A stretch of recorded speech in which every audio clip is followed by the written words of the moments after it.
देशवा के खातिर हम लड़ जाई, तिरंगावा के खातिर हम मर जाई,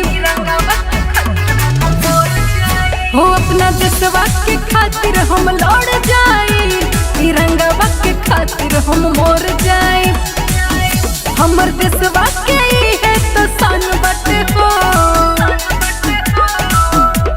ई हमारे जान बाटे हो, भारत महान बाटे हो, तिरंगा शान बाटे हो, भारत महान बाटे हो।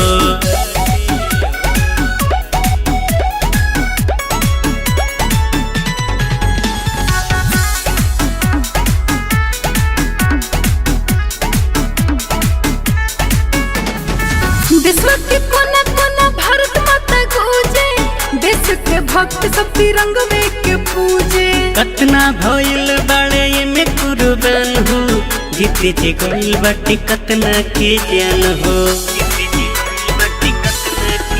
हाँ हाँ देशवा के कोना कोना भारत माता गूंजे, देश के भक्त सब तिरंगवे के पूजे। कतना भइल बाड़े में कुर्बान हो, जीते जे गइल बाटे कतना के जान हो।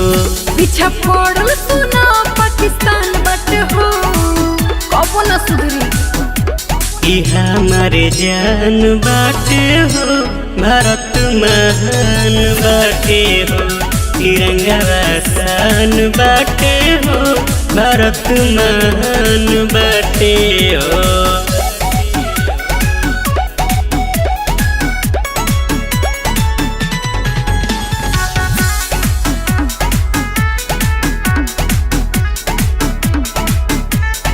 कितना घायल भइले, कितना मारल गइले, हमनी के खातिर आजादी देख गइले। रविंद्र के सोच भेजाने ला बात हो, मैया के बाटे भारतवासी तो हाथ हो, मैया के बाटे भारतवासी तो हाथ हो। कितना घायल भइले, कितना मारल गइले, हमनी के खातिर आजादी देख गइले। रविंद्र के सोच भेजाने ला बात हो, मैया के बाटे भारतवासी तो हाथ हो। हमर मटिए त सोना के खान बाटे हो, हर बुझलो। ई हमारे जान बाटे हो, भारत महान बाटे हो, तिरंगा शान बाटे हो, भारत महान बाटे हो।